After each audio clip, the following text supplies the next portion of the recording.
Welcome, everybody, to our podcast on the real side. The music you're hearing in the background is a Walter Davis composition, On the Real Side, which is our theme song. And today we have a wonderful guest. Well, we always have wonderful guests, and most always. and a very dear friend of mine for quite a while, a long time. Actually, I would say, when we met, I believe Gary was 20 and I was like 22 or 23, something like that. So that would be 33, 43, 50 years. We know each other 50 years. That was 1974 or 75. Yeah, something like that. Long time ago. Yeah. So that would be exactly 50 years, right? Yeah, next year I'll be wow. Yeah. That's something. So I will introduce it. This is one of the great baritone saxophonists in the world, and Mr. Gary Smulyan. Hey, Bob. Bob, pleasure to be here talking to you. It's I've known you such a long time and such a fan and teacher and mentor, and you've meant so much in my life. You've given me so much, really. I just want to let people know that, it's many, many years of inspiration from you, and it's a pleasure and an honor to acknowledge you as a mentor and a friend. Thank you, Gary. That's wonderful. Yeah. Yeah, we do go back, and we'll tell the story in a minute. It's kind of funny how we did meet, and you were actually my first paying student in New York City. You were, I don't think I charged you much, but I was working with Chet Baker at the time. That's that's the story is. Joel, if you want to go there or you want to wait? Do you want to tell the story? No, we can tell the story that I was working with Chet, and nobody had ever actually offered to take. I'd had students in other places, but you said you'd like to be a student, and I believe I gave you a test of some kind. Let you tell it. Well, no, I wanted to. You were playing with Chet, and Jimmy Madison was playing drums, and Mike Richmond was playing bass. I think that's what. Oh, Mike Moore. Mike Moore at the Someday Lounge on Long Island. Right. And so I wanted to sit in with Chet. I was 16 or 17, and I was an aspiring. Sorry, I live on the Metro North track. It's like Woody Allen in that movie where he lives next to the Cyclone in Brooklyn, and the roller coaster goes right by his house. I get Metro North trains and Amtrak trains in Yonkers. So anyway, I wanted to sit in, and I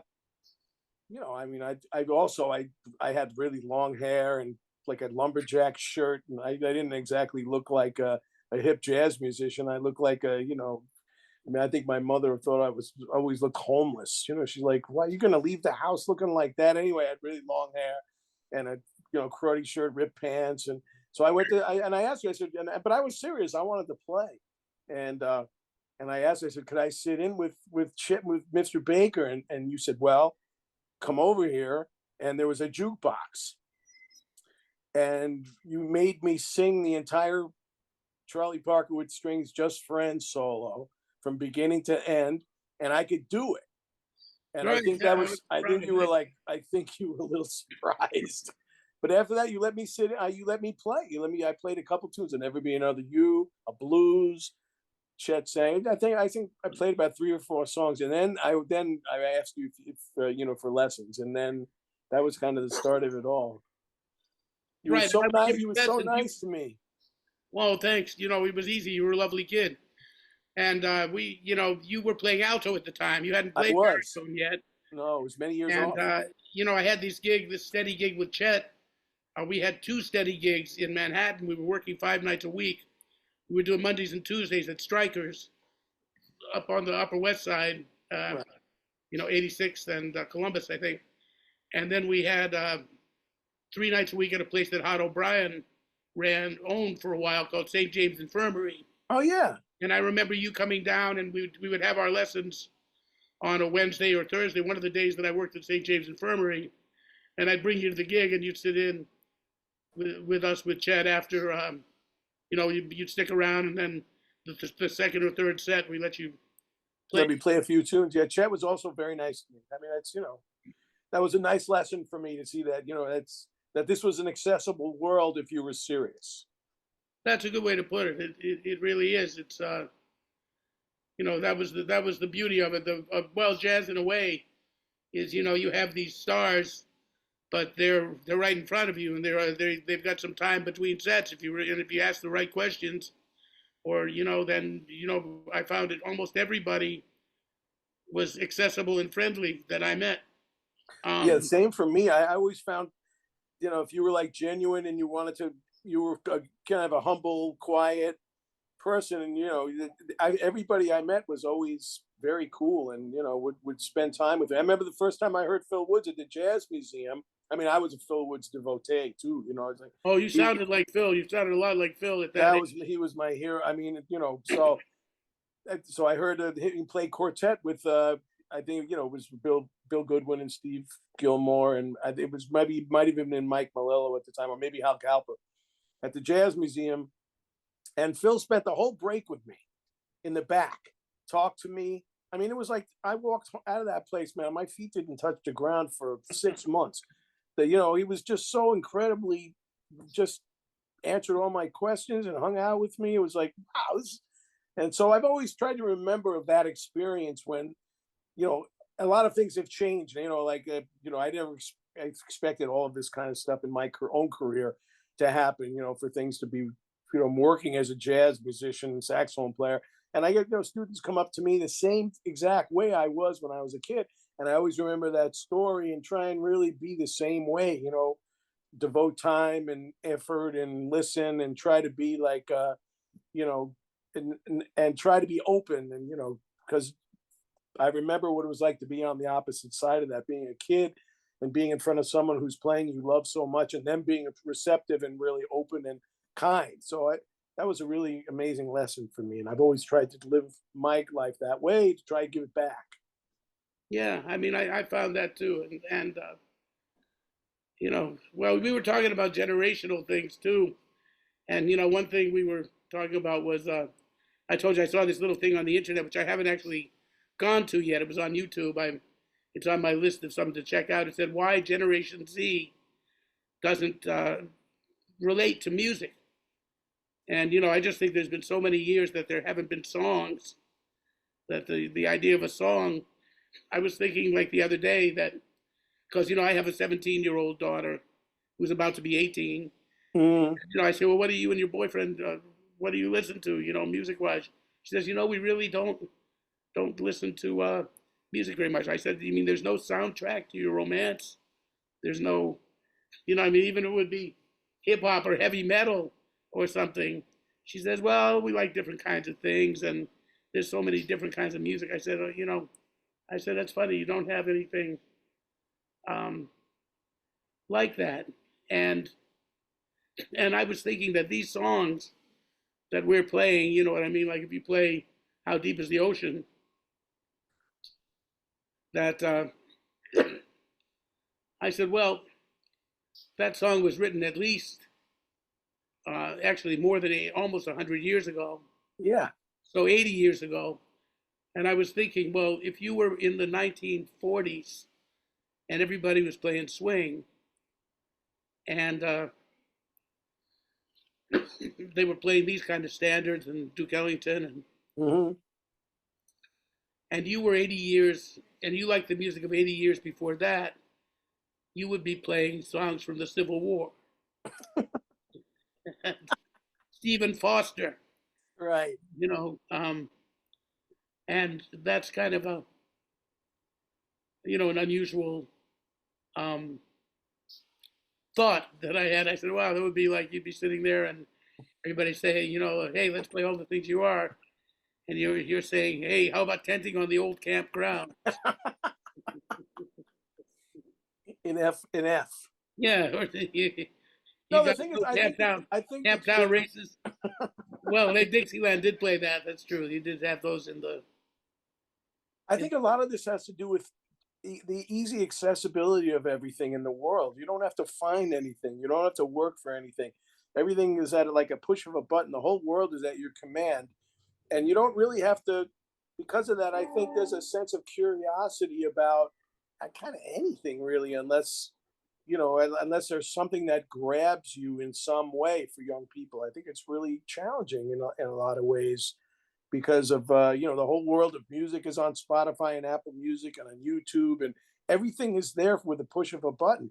And I remember, and I'm sure you remember too, and I'm sure we're giving our way age. I'm sure they people listening to this, young people think we're a bunch of altacockers. It's like, which we All right, are, old people but for those non-Jews. but our experience of music was completely different because we had to go to the record store with $10 in our pocket and try and decide what to buy, or Right. try and go to borrow the or make some nice friends that had good record collections and might let you borrow something.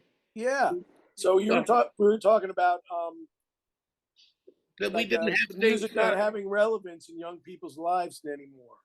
Yeah, there's the relevance factor, and then I mean, on one hand, the fact that things are so accessible, like for instance, if I want to hear the original version of "I Hear a Rhapsody" that Charlie Barnett played in 1940 something, you can go to the YouTube and it's fantastic. Wow, I can hear that.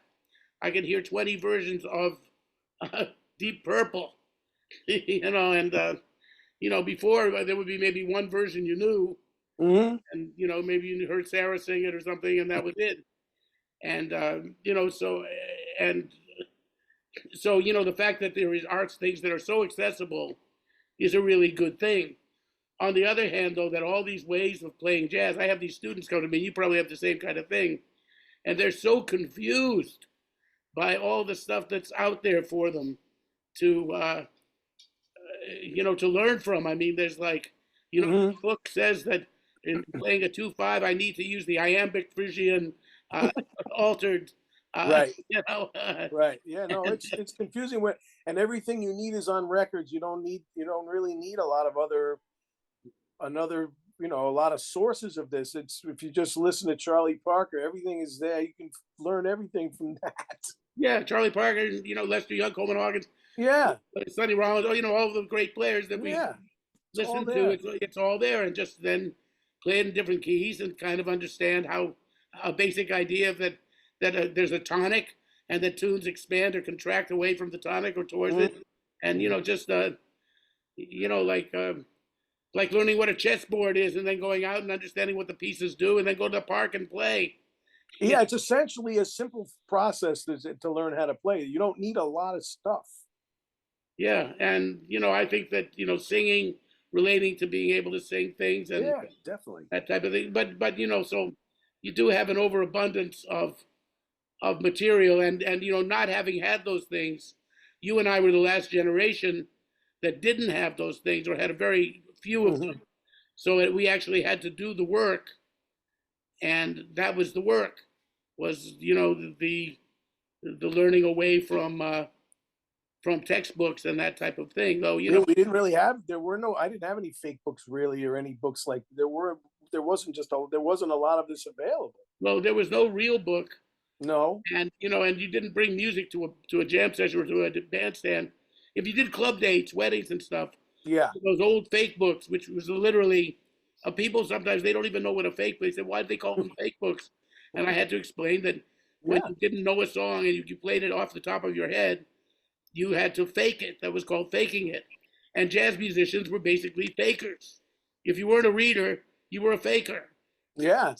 And the better fakers were the better musicians to have on your wedding band too, because they'll try to play it and they may miss a couple of notes or not, maybe improve it by not knowing those notes in that part, But and also play weddings and those kind of functions back then.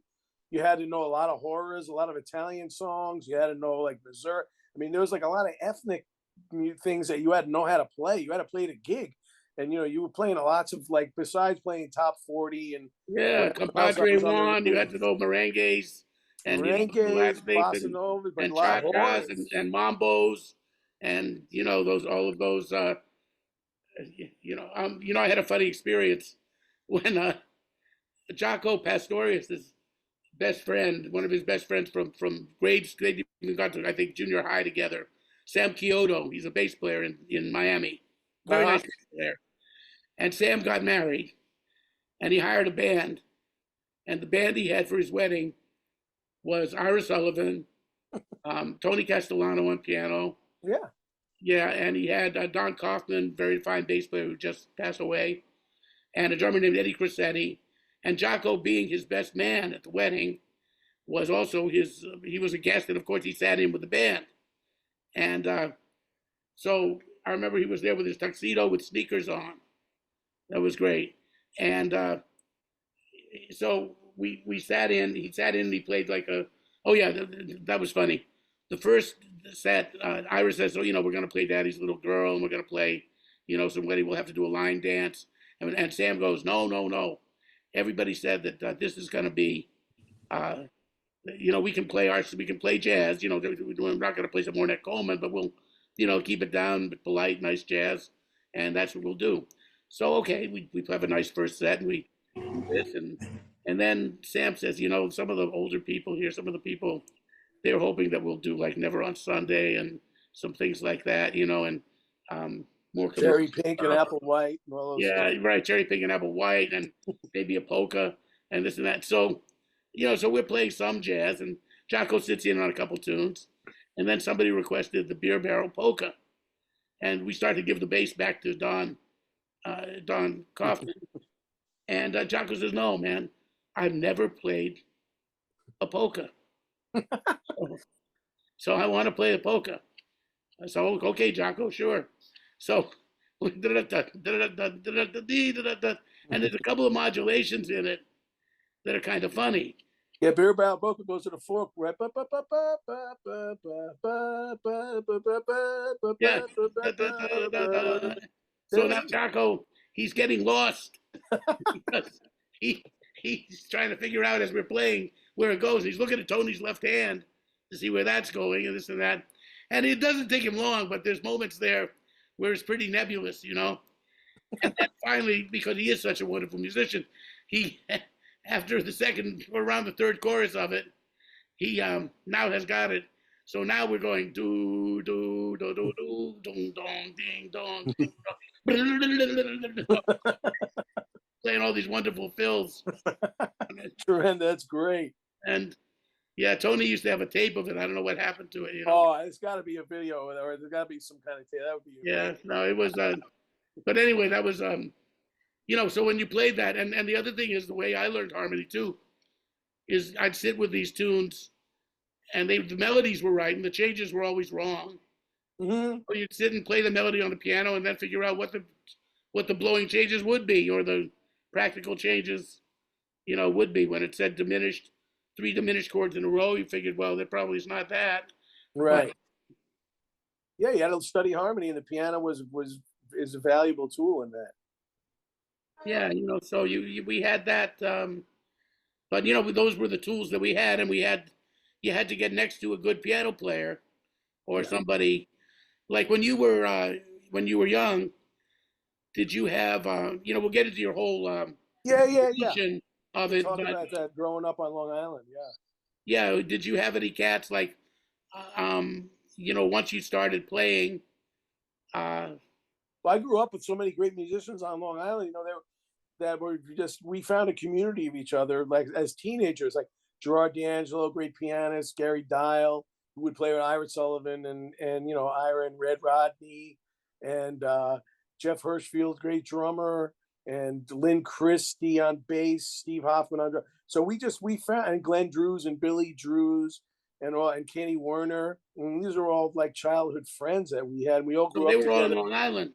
Yeah, we were all Long Island, and we would go to each other's house and listen to records and practice and play together. I mean, we were inseparable. We really found each other as a community of young musicians. We spent a lot of time together all the time, going to hear music at club called Sonny's Place. I remember Sonny's Place. Sonny's Place. Sure. I heard so many people there, and then started playing there, and it started out in Seaford, Long Island, right? Sonny's Place in Seaford, yeah. Yeah. I mean, I had great teachers when I was a kid. I had, Joe Dixon was a great saxophone player, clarinet at the Long Island Youth Neophonic Jazz Orchestra. He taught me how to play lead alto. And, he taught a lot of folks on Long Island. And then Billy Mitchell was on Long Island. He was a teacher. Dave Burns, trumpet player. Trumpet Do you remember player, Dave? yeah, played with a lot of people. Yeah, played and Sonny Payne was on Long Island. I got to play with all these folks. Basie, that we. Yeah, Sonny Payne and Walter Perkins. Oh yeah, and even Roy Haynes a couple times at Sonny's. I played with Roy Haynes the first time at Sonny's place. Ben Riley a few times. Also out there a lot. Yeah, so there was. I mean, Long Island was just the focal point was really this one club in Seaford, at Sonny's place. But he had 7 nights a week of music there. Chris Woods, remember Chris Woods? Yeah, great alto player. Clark Terry. Yeah, wonderful alto player. Sonny Dallas. Sonny Dallas, the bass player. Sonny Dallas was a yoga expert, man. He would spend the break doing a handstand in the corner while everyone else was at the bar. That's funny. Vinnie Burke used to do that too. Oh no, I'm talking about Vinnie Burke. That's the bass player who was yoga. He was a yoga. Yeah. Vinnie would have his always wore black turtlenecks. He would do a headstand on the break in the corner, and everyone was producing at the bar, and he was doing he was standing on his head for 45 He'd always go out and smoke a joint first, though, and then he'd come back and do his head. So anyway, so this scene, just percolating on Long Island was very alive, and Sonny was he was very nice. He let us play gigs and hired us to play. So it really became like a place to really work on the craft. It was, and I think a lot of this being a musician a lot of it is just right time, right place. It's like I never had an agenda. I don't think anyone had an agenda. It was just this calling to play and this desire to play and being in the right place in the right time around the right people. And it was just kind of launched itself. It was a very organic process. It was not never any plan behind any of it. Yeah, that's a good way to put it. You hung out with cats. And the thing was that, like Ira Sullivan told me when I was young, he said, just try to always, play with people better than you. That's it right there. You're only as good as who you play with. Exactly. And so if you play with people that are better than you, you'll come up to that level or as close as you can get to it. So, I think, and you and I both being kind of prodigious, the older cats, they see themselves in you, as well. Yeah. And generally, give you good vibes and let you play. Now you were playing. Let's just talk a little bit about your introduction to music. So you started out as an alto player. Did you play piano before that? What was your first instrument? It was alto was my first instrument. I started when I was 8 in 3rd grade, and on Long Island, and I don't know, it was just one of those things that I started playing, and it felt like a very natural thing, just like, wow, this is cool. And I like the way it sounded. I had a good music teacher, Mr. Title was, and I went to Gardner's Avenue Elementary School, and he was the band director there and gave private lessons. And then my father was a guidance counselor in Carl Place on Long Island, and they had a great saxophone teacher there, Gene Timpano. These aren't household names. But was this a high school or this was middle school into high school.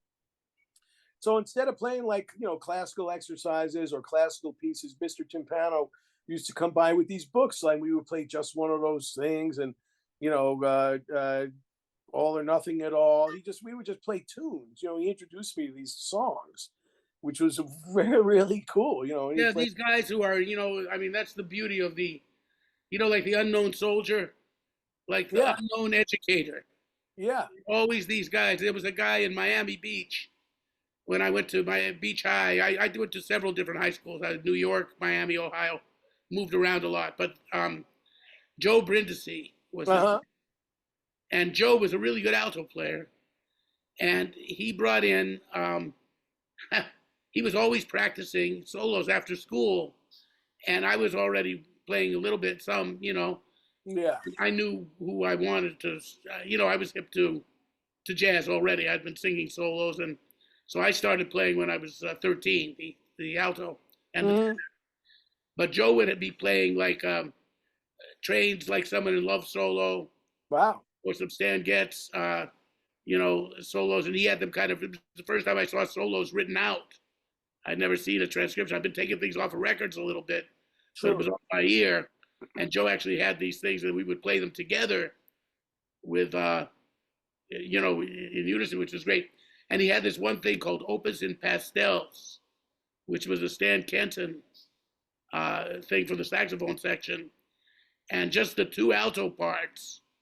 It was very virtuosic. Mm-hmm. We practiced it every day, and at the school recital, we got up and played that as a duet. And and there were those guys that they were, music teachers, but if you were interested, Yeah, they really they would go the extra mile to help you out. Yeah, I mean, there were. And they dug it too when you were interested. Yeah, I mean, I had a guy named Howard Chapman. We went to school for 6 months in Ohio Mm-hmm. in 10th grade, and he was a trombone player and a very good trombone player. In fact, Buddy Morrow was our guest soloist came to play with the band, and Howard had rehearsed the charts, and he sounded just as good as Buddy. Like he was that Right. that good, and he loved Richie Camuca.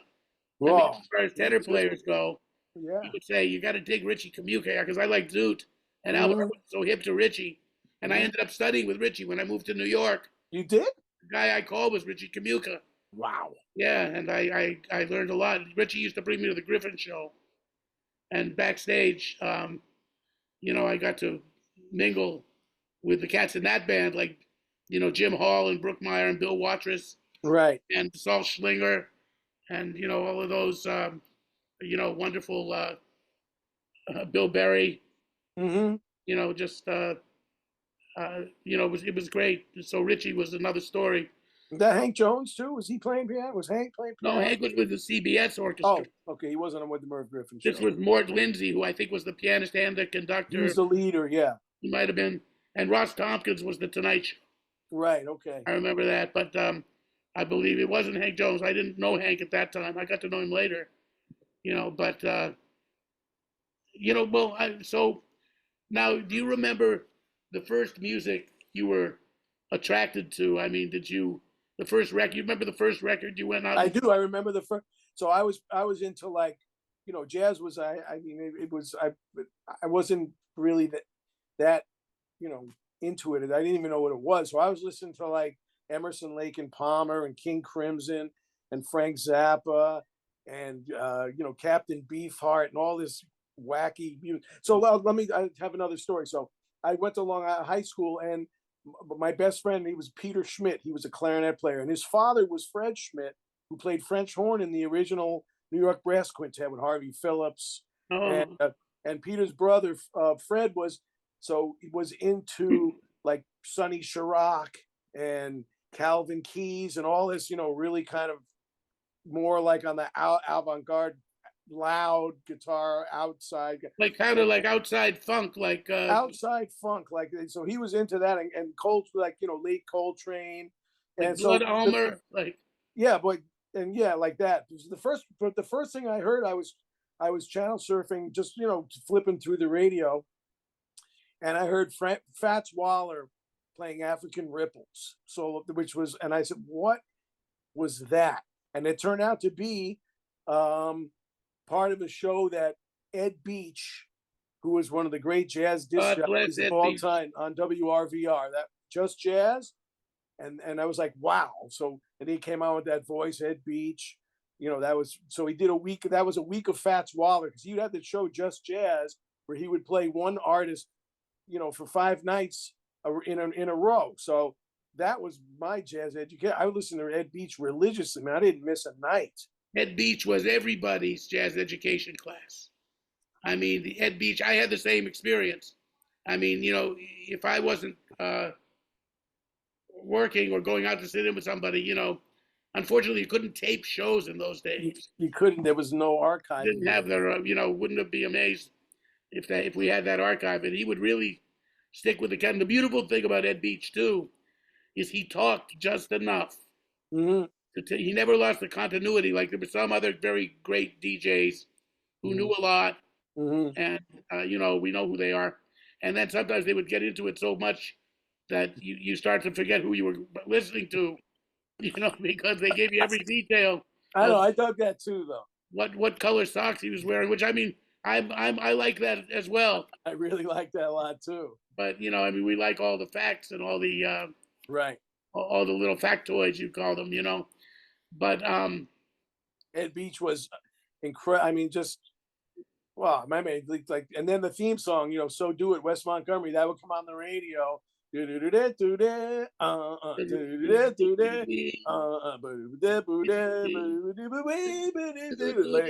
Beach. And we're like, oh man, that was the greatest thing of the day.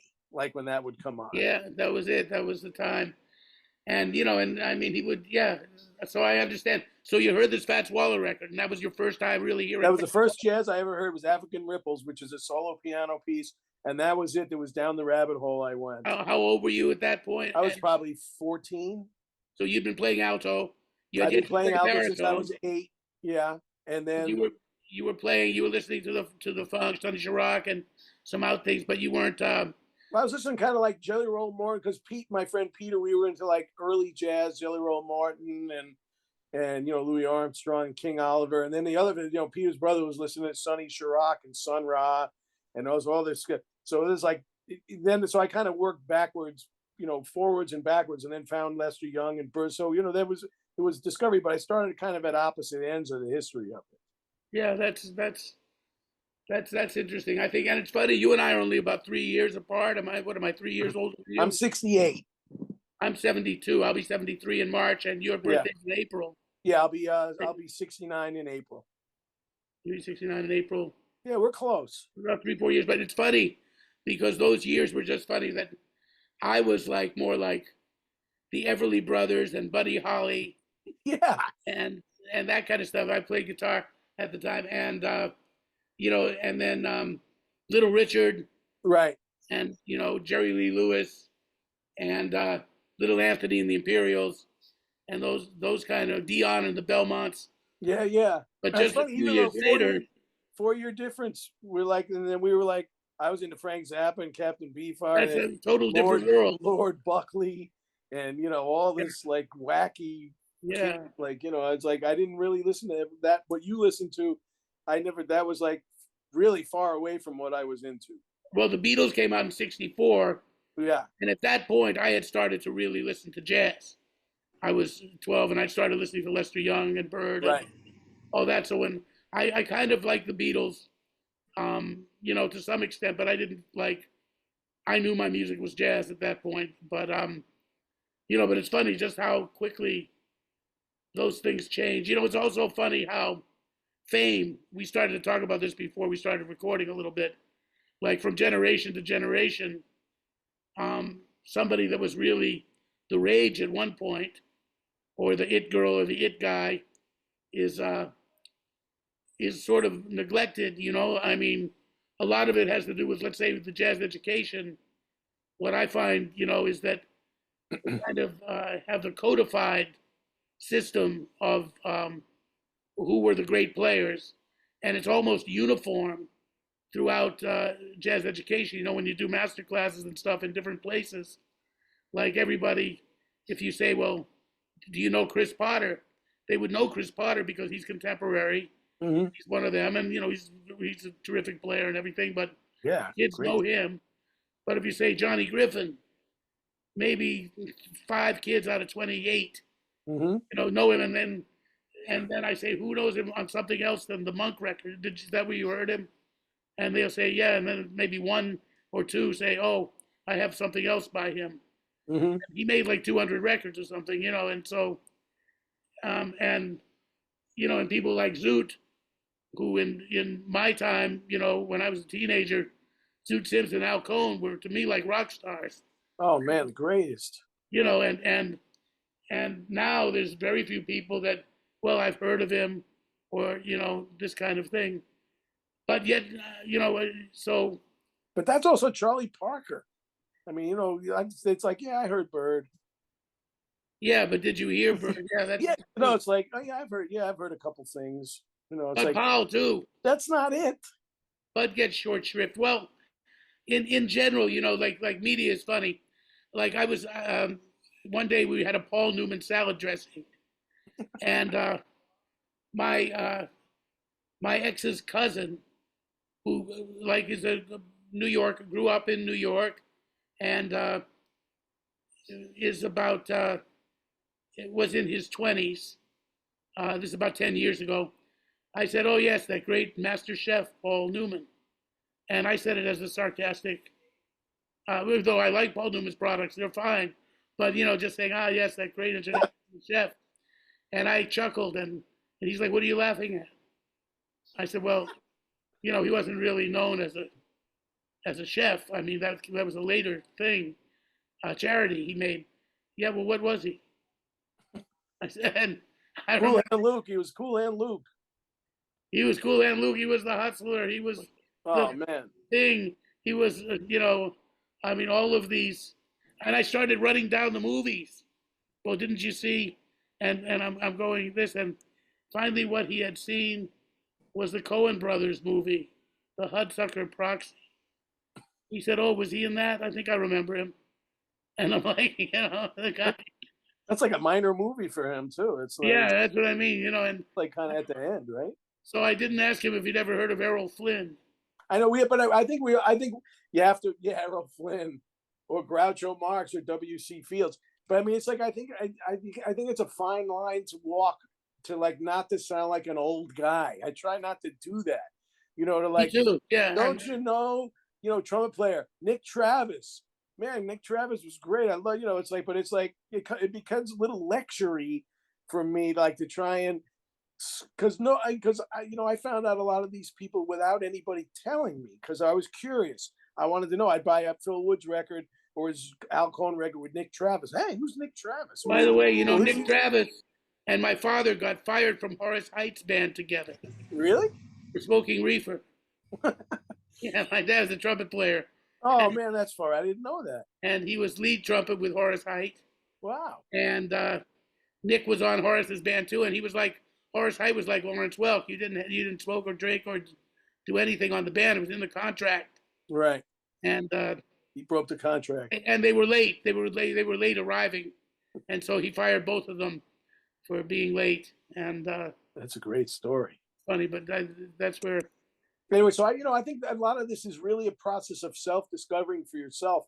I think jazz education, we've gotten too much into like telling the kids everything, and it's like, yeah, I don't know. I don't think that's the role, is to like tell them everything. It's like, well, you play jazz trumpet, figure out who played. I mean, like you have all this whole world of YouTube and all this stuff. Try, go back and figure out. There's going to be a lot of names you don't know.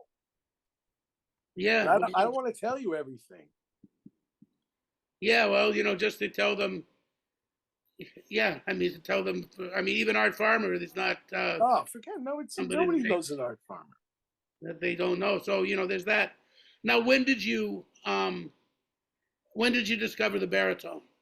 Well, the baritone came about. I played alto, and I had a group on Long Island Jazz Quintet with Glenn Drews, great trumpet player. His brother Billy plays alto and drum in the Vanguard band, Mel Lewis's band, and Gerard D'Angelo on piano.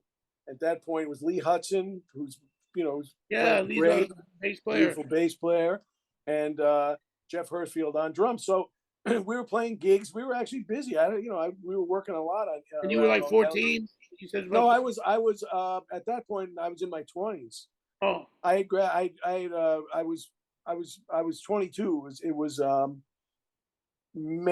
early May of 1978. So this is before answering machines. This is just so Glenn Drews got called to play on Woody Herman's band. So he split. He left to go on the road. I didn't think anything of it. So we were playing quartet. And so in the meantime, I was home. And luckily I was home. The phone rang and I picked it up. And it was Bill Byrne, who was the booking agent, who was the road manager for Woody Herman's band. And I had never played baritone. I played alto. I was not, excuse me, I had no interest in playing the baritone. It was so far from my, the only reason I heard the baritone was because, like, I mean, I heard like some of the Jerry Mulligan concert jazz band recordings, but I was listening to Gene Quill and Zoot. That's who I was listening to on those records. Right. So the phone rings. It's like, this is Woody Herman's band. Glenn Drews recommended that you to play baritone. Bruce Johnstone is leaving, and Bruce Johnstone's one of the great baritone players of all time. From unbelievable musician and great, unbelievable baritone player. So he's like, and I'm saying, hey, but I don't. You want to play baritone? Bruce Johnstone's leaving. We leave in 2 weeks, and but at that point the band was working 50 weeks a year. It was an opportunity to go play. Man, they worked a lot. Yeah, I knew those. So I was 2 weeks away from graduating college, and I had a little bit of a dilemma. Both my parents were teachers, and I'm like, oh man, they're going to be bugged if I quit, if I leave, if I don't finish school and go on the road. But the other flip side was, well, if I say no to this, I'm never going to have the opportunity to go on the road like this again, probably. I don't know. Had you gone to Hofstra? Is that where you? Yeah, I was graduating from Hofstra, May of 1978. So I said, I'll do it. Okay, yes, I'll do it. And I still don't know how they got why they called me, because I didn't even have a baritone. So I had 2 weeks. I went out, I bought a Yamaha student model baritone with a stock mouthpiece, a bunch of reeds, memorized the baritone part, the Four Brothers and Early Autumn, because of the first two tunes were sax section went out front and played from memory. So I had 2 weeks to do all of that and joined the band in Bridgeport, Connecticut, May 25th, 1978, and got on the bandstand. I'm like, wow, this is a really weird place to find myself in. I never played the baritone ever. And sat next to Lovano. Lovano was sitting to the right. So that was kind of it. Woody Herman's pet peeve were alto players who played baritone. He hated that. And he could tell. So I'm like, I'm going to be fired any second because he's going to send me home because he's going to hear, because I could play the saxophone pretty good, but I had no concept of sound of what the baritone's supposed to sound like. I didn't have any reference point. I'm an alto. Right, you heard the Jerry Mulligan records. Yeah, I just had no, I heard Pepper with, but the only reason I heard Pepper was because he played on Thad Mel's band. I was listening to Jerome Richardson and Jerry Dodgen, and Joe Farrell and Eddie. Right. I was listening. I was listening to Pepper Adams. I kind of figured, but it wasn't like it didn't get to me on a deep cellular type level because I didn't listen to the baritone. So I was like, okay, I can play the saxophone. If I don't want to get fired, I have to figure out what this thing's supposed to sound like.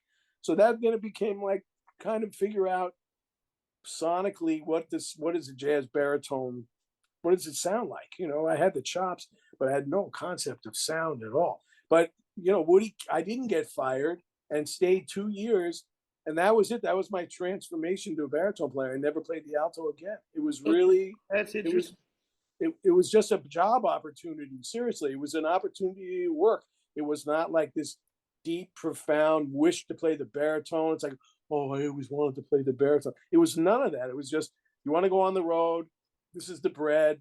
Pays $350 a week, $15 a night for your room, and we play 50 weeks a year but you want to do it? It was like, yeah, I'll do it. Necessity is the mother of invention. It was really like being the right time, right place, right situation, right opportunity, which was life-changing because I really became a baritone player in those 2 years. So, in other words, one thing I'm wondering is that now that you were a baritone player and you're on Woody's band, was someone that you peeped, Serge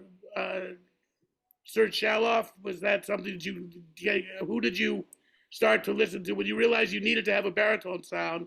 Yeah. You realize that sound is something that's really, I've always told people, the sound is inside your head. Exactly. Whatever you're hearing is what you're going to sound like. Well, I had to explore all of it because I had no concept. I was coming at from zero. So Harry Carney, of course. So I was trying to transcribe, like try and sound like that. Mulligan, but the person really who grabbed me was Pepper. Because Pepper was like Bird and Coleman Hawkins and Wardell Gray. He was like amalgamation of all the people that I liked. I was coming really more from Charlie Parker than from Prez or which, so Yeah, more of a direction of Pepper than Mulligan. Pepper was a real vocabularian. Oh my You God! He know, he just really, and sound and time and articulation and rhythm and harmony. He was a total picture for me. And then then through him Ronnie Cuber and Nick Brignola. So I was coming from that kind of direction in terms. That's how I wanted to play you the know, I band. talked to Pepper. I mean, Pepper and I played on many occasions together, like especially a You lot of. played with Mingus, right? Did you play with Mingus? I played with Mingus, but not with Pepper. Okay. I played with a smaller band, and not at the same time. But I mean, we played with. I played in one big band with Pepper, which was Lynn Welshman.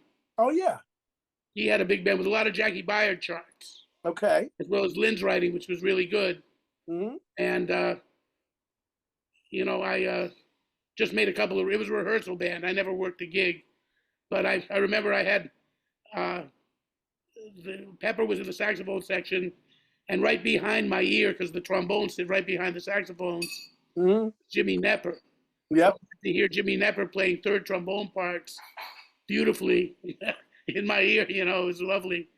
Pepper too. We had a little conversation once, and Pepper was funny. He could be very dismissive sometimes if you talked about to him and he didn't say something that like really he wanted to talk about or anything. He was just like, he was, once we started to know each other a little better, he was also very competitive. So we would have that kind of thing. He took no prisoners. He could be very polite and nice. And you got to bandstand with him and he was going to scalp you. He was going to take your head off. So I had to, I like that kind of thing too. I like that too. Yeah. We had nice, friendly competitions. That was good. But I asked him once about Serge Shaloff, and I was so surprised. He didn't like him. He didn't like him. No, he didn't think he articulated well. He didn't like his sound. He just thought vibrato. He said, "Oh, I don't like that vibrato." Yeah, he didn't. He was very. He did not like Serge at all. Yeah, I was surprised in a way at the. Not so surprised because they did play so different. Right. But that was kind of interesting because I really like Serge. Yeah, I like the way he plays too. But, yeah. I was gonna say when you joined Woody, now you're at Hofstra and you're finishing up there, and you have these two parents, which I wanted to get into a little bit more of that in a minute. About they're educators. Yeah. And I don't know, which I'll ask you in a moment, how they felt about you choosing music as a career. But at this point, when you joined Woody, were you already thinking that you would be a musician, or what were you thinking? Yeah, I wanted to do play. Something else. No, I was like driven to be. I wanted to play. That's why I took the gig. Originally, I thought because my parents were both teachers, I went when I was 18. I went for a year to the Crane School of Music in Potsdam, New York, which was a music ed school, thinking I might want to just be a music teacher. But after a year of being up there, I really was committed. I wanted to play. I didn't really want it to teach as and to just do some gigs to supplement teaching. Excuse me. So then I came back. It was too far away. I had to get back to New York. I couldn't stay up there. It was just too far. Now, how did your parents, as far as being supportive of that decision, there are a lot of people that I've talked about, there are two approaches to it. Sometimes the parents were very supportive and happy that you were going to go into something that you love to do that was creative. And then other people's parents really didn't like that idea. My father was less than thrilled about that I would have a difficult life, and he was quite right in a lot of ways. Especially because I didn't want to be a studio musician. He said, "Well, if you're going to go into it, then you should learn clarinet and flute." And I said, "Dad, nobody ever said to Yasha Heifetz, Yasha, on this gig, bring your viola." Yeah, horror medley. Yeah, right. Horror medley's coming up. And, right, horror medley. Get ready. Not Yasha. Well, if you read, did you ever read Horowitz's biography? He has two books. One is called My Young Years. Yeah. And one is called My Later Years. Isn't that Rubinstein? I'm sorry, Rubinstein. Not Horowiz. Yeah. Sorry, Artur Rubinstein. And he, some of the things, because he played on these ships and these cruises with his clarinet buddy, and they were like, sowing wild oats all over the place, and Rubinstein was like kind of a madman, as Chet would say, and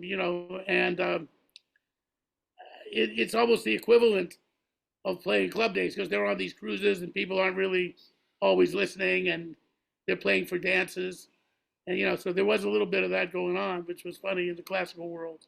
I mean, everybody has like, it's like they have this path. You think you see Arthur Rubinstein later or in his life, and it's like, it's like the beginning years are like that. You're just doing gigs.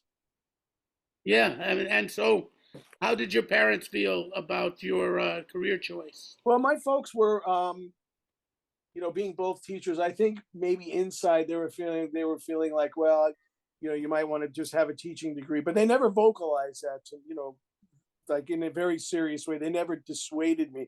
But the funny part was, they were really supportive. Like when I would go to Sonny's place before I could drive, they saw that I was into it. They saw that I was really devoted and dedicated. I practiced, I would practice 8 hours a day. I practice all day in my room. Yeah, well, I did too. And I knew you then. And I know you practice, I was your teacher. All day I played the saxophone. All day I played, so I was up in my room. My parents heard that I was into this in a really deep, devoted way. So, they weren't really bar people. They didn't go to bars. My mom had one drink in her whole life. When she was dating my dad, I think she was probably 15, and my dad bought these blue suede shoes, and she had a drink, a couple sips of whiskey and got sick and puked on his shoes. And that was their first date or something. Like she never drank again. So, my folks weren't they didn't go to bars. They didn't really drink. That wasn't a world that they, were acquainted with. And that was our complete world, going to jazz clubs and alcohol, being around alcohol and bars and all that. So they used to drive me to Sonny's place. They used to drive, and they would sit in the car and wait for me to come out. They wouldn't go in. But they would do this like every night. They would drive me. I'd go in and play, and they'd drive me home. That's love. It was really insane. But finally, I got them to come in. I said, just come in, see what this is. And that was it. They were like, Sonny welcomed. I mean, it was beautiful. They had, and from that point on, they had their own private table. They had burgers. They would go eat. My father would have a beer. My mom would have a soda. And they would they would go there a lot. But it was an unknown world to them. I mean, they thought it was just a bunch of drunks. I mean, I don't know what they thought it was. But when they saw what it really was, and that, I was there to play, not to get in trouble, not to drink, not to do coke or any, and that wasn't like, it was really there just like, because I was there for the music 100%. And once they came in and saw that, man, they were like, they would go all the time. So, but in the beginning, they wouldn't even get out of the car. That's funny. Are they still with us? No, my mom passed away in 2017. My dad is still, he's 93. He's in a nursing home in Dobbs Ferry, but he's doing pretty good. And they had a nice, happy marriage. They stayed together all those years. They stayed together. I mean, ups and downs, like a lot of marriages, of course. It's not easy to do, but they did stay together. My mom unfortunately got sick and passed away in 2017. Sorry to hear that. Do you have a brother, and are there other siblings or? No, I have a younger brother by 3 years who teaches. He lives in Manassas, Virginia.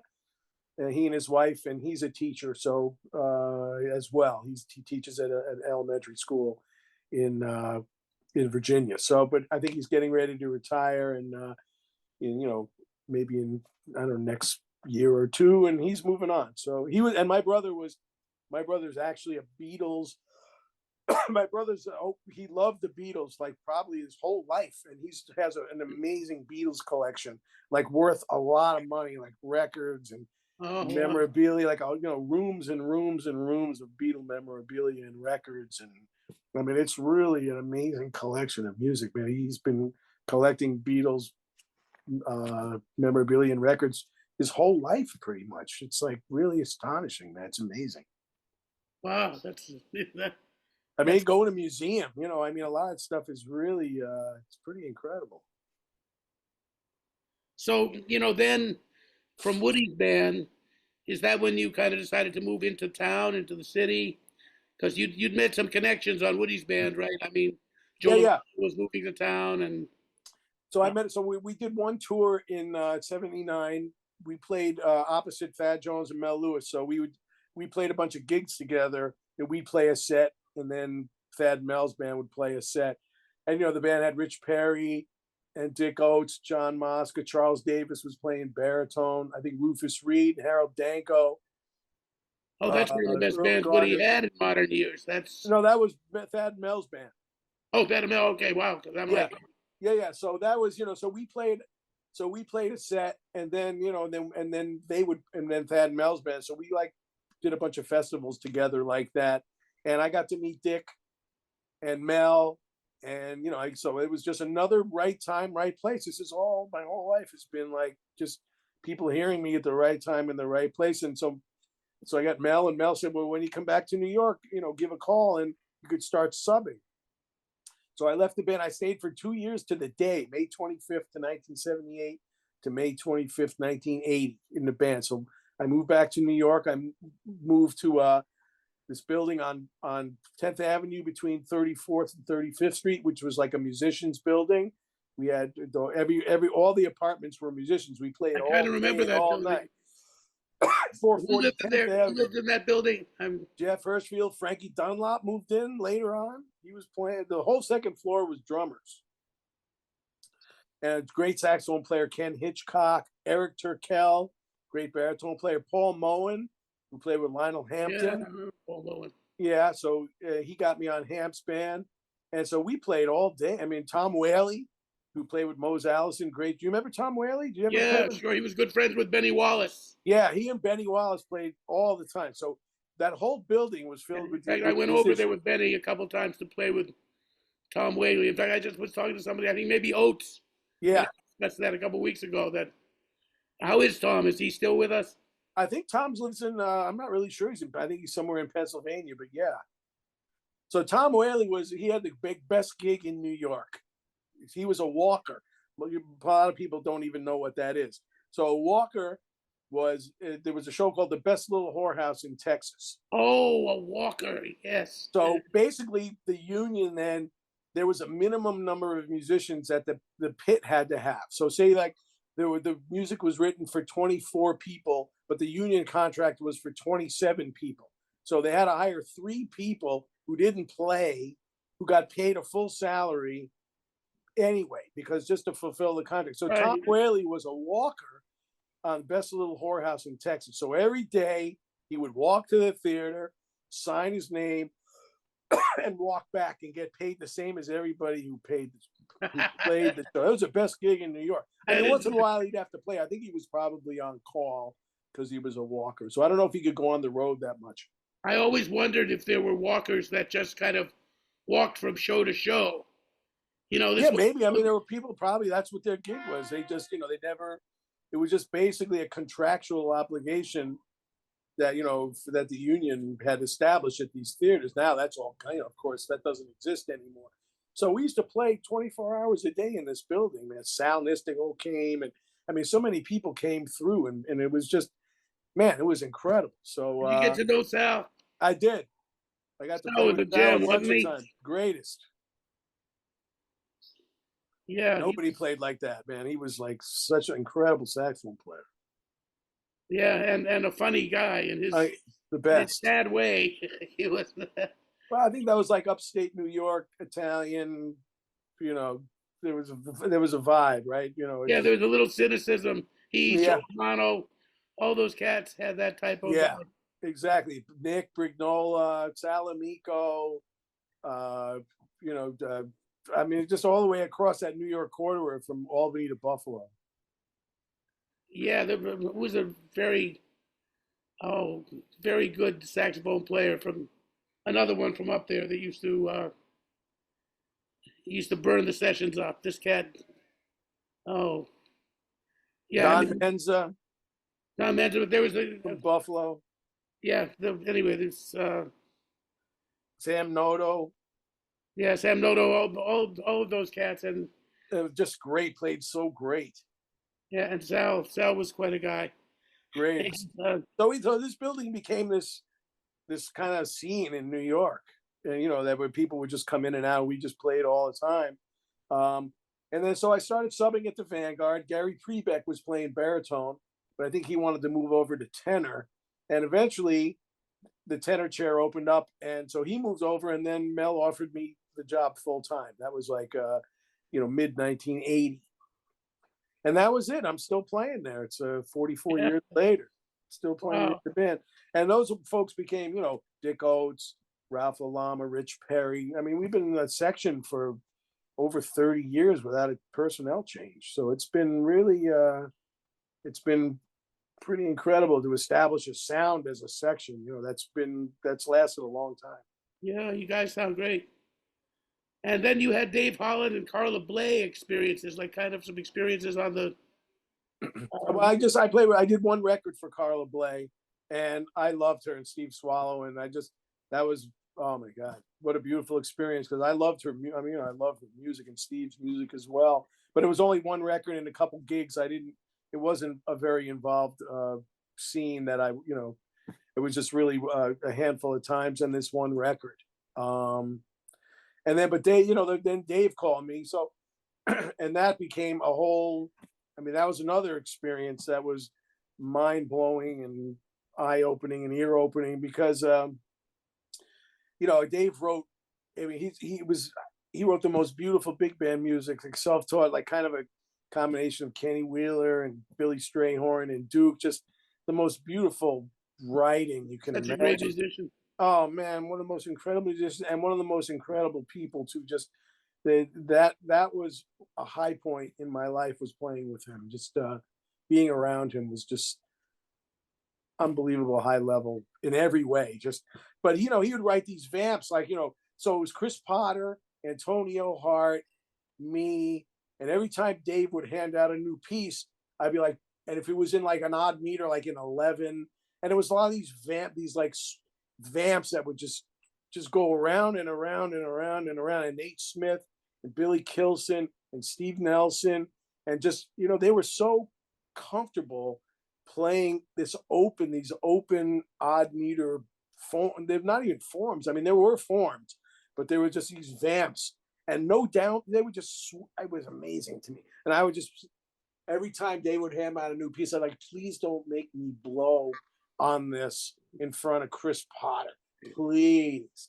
I want to play in 4. I'm an old bebop guy. I don't want, so I think he got that, to hear Chris Potter and Antonio Hart play, and Mark Gross play these open 11, 13, these vamps, which I never came from that world. I didn't grow up playing like that. So that was an unbelievable experience for me to try and just to be in the middle of all that. And sometimes, Dave would play and I would play we would just play vamp, baritone, and bass unison lines together. And his time was just, man, locking into his time and his sound was just, wow. I didn't care about soloing, just, playing with him, playing these with him. So hip. It was like the greatest thing ever. Oh, that's beautiful. It was such an incredible experience to play his music. And then we did one tour. We did an octet tour. We did a UK Arts Council tour all over England. And Kenny Wheeler played trumpet, which was also a high point of my musical life, being around him every day. Yeah, I had a wonderful time with him in Vancouver one year. They booked us for two concerts, and it was very interesting. One concert was with a guy named Paul Plimpton, or Paul, get his name, but he was an avant-garde. I've been playing with Paul Bley a bit and playing some little avant-garde this period where I was stepping outside. Yeah. I did a record of free music with Abercrombie and Bley. Wow. The Night Bathers, and I think that kind of messed me up, because Orrin Keaton heard that, and he thought that was how I played all the time. And that was it. So he never took me seriously. For you. I never got that one. I never got with Miles. Which was, strangely unusual luck. But anyway, we had Kenny Wheeler and we had one night with these avant-garde Vancouver players, And then one night with a more conventional rhythm section, Toronto cats, I think Bernie Snetsky and those cats. Oh yeah, yeah, yeah. You know, and I remember Kenny was beautiful. Then we ran into each other at this little one day lunch, and he said, "Man," he said, "you know, I'd never met him before. You know, we just played those 2 nights." And he said, "You know, it was such a beautiful experience." He said, "Playing together." I brought him down to the classical place to play with Bert Wilson. Mm-hmm. Down there, a wonderful saxophone player who probably practiced, was the only guy in the world practiced more than you, me, and Joe Henderson, because he was in a wheelchair most of his life. And this guy would practice 16 hours a day, you know. Wow. Yeah, I mean, he really. Something, huh? Yeah, he could make a saxophone talk just about, you know. But anyway,